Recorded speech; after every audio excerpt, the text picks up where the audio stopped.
राधे राधे दोस्तों। आज की कहानी है लालची बेटियाँ भाग 1। अरे सोनम बहू, खाने में आज कुछ मीठा भी बना लेना। बहुत मन कर रहा है खाने का। ऐसा करो, सूजी का हलवा ही बना लेना। सोफे पर बैठे बैठे सुलोचना जी ने अपनी बहू से कहा। जी माँ जी। तभी सुलोचना जी के फ़ोन पर उनकी बड़ी बेटी अंजू का फ़ोन आता है। कैसी हो बेटा, सब कुशल मंगल? सुलोचना जी ने पूछा। वैसे तो सब ठीक है माँ। आपके नाते अंकित का इंजीनियरिंग कॉलेज में एडमिशन करवाना है। एडमिशन प्राइवेट कॉलेज में ही करवाना होगा, इसलिए अच्छे खासे पैसे की व्यवस्था करनी होगी। तुम तो जानती हो माँ, हमारा शेयर मार्केट का काम है, उतार चढ़ाव लगा रहता है। मुझे पैसों की ज़रूरत है।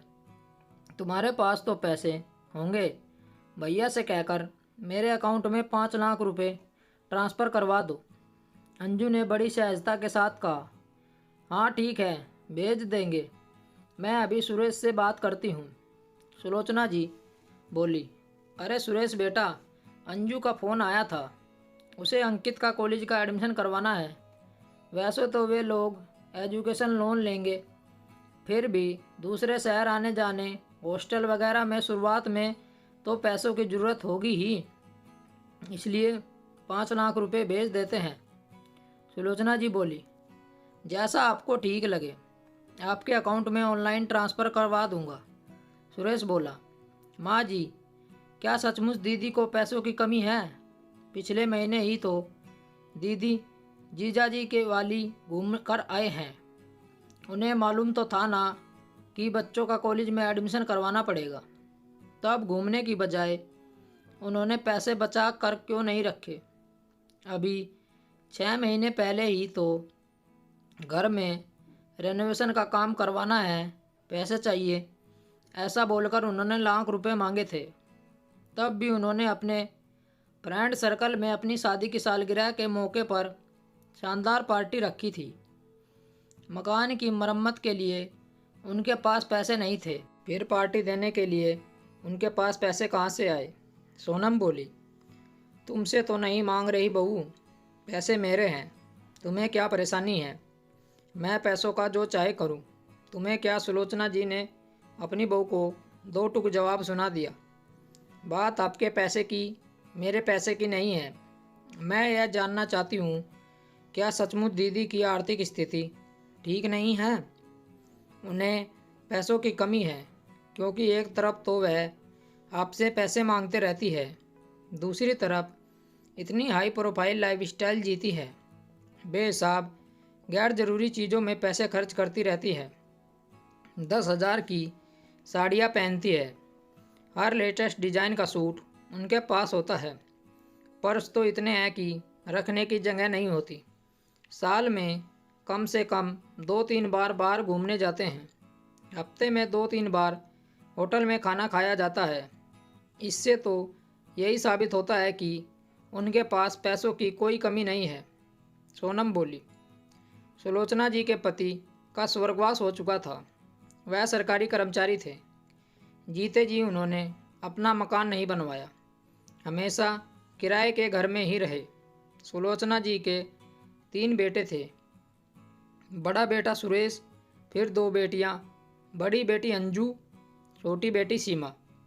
सबकी शादियां हो चुकी थी। अंजू बहुत लालची प्रवृत्ति की थी। सुलोचना जी को अंजू से विशेष लगाव था। अंजू अपनी शादी के साल भर बाद ही अपने ससुराल वालों से अलग हो गई थी। उसने लड़ झगड़ कर ससुर जी से अपना हिस्सा ले लिया था। फिर भी अंजू ने अपना घर लेने के लिए पापा से मदद मांगी। तब सुलोचना जी के पति ने अंजू को 3 लाख रुपए दिए थे। अंजू के पति का काम ठीक था, बचत भी अच्छी हो जाती थी, लेकिन अंजू को दिखावे की ज़िंदगी पसंद थी। उसने बाहर खाने पीने व नए नए महंगे कपड़े खरीदने का शौक़ था। जब अंजू का पति उसकी बात पर नाराज़ होता तो वह अपनी माँ सुलोचना जी से पैसे मांगती थी, जबकि सुलोचना जी का बेटा सुरेश सुलोचना जी से कोई आर्थिक मदद नहीं लेता था, बल्कि उनके खाने पीने, दवाई और शारीरिक स्वास्थ्य का पूरा ध्यान रखता था। वह हमेशा कहता था, माँ के प्रति ये मेरा फर्ज है।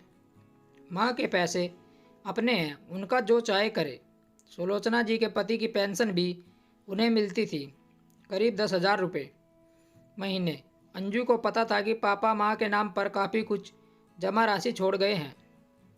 पेंशन भी उन्हें मिलती है, इसलिए वह किसी न किसी बहाने से माँ से पैसे मांगती थी, ताकि वह इन पैसों से फिजूल खर्ची के साथ अपने शौक़ पूरे कर सके। लालची अंजू को हमेशा लगता कि उसकी माँ के जाने के बाद उनका सब कुछ उसके भाई भाभी हड़प लेंगे, इसलिए वह माँ के जीते जी उनका सब कुछ अपने हिस्से कर लेना चाहती थी।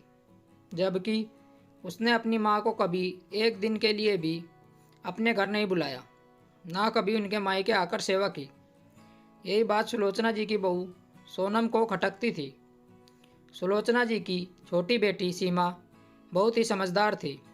साल में एक बार मायके आती।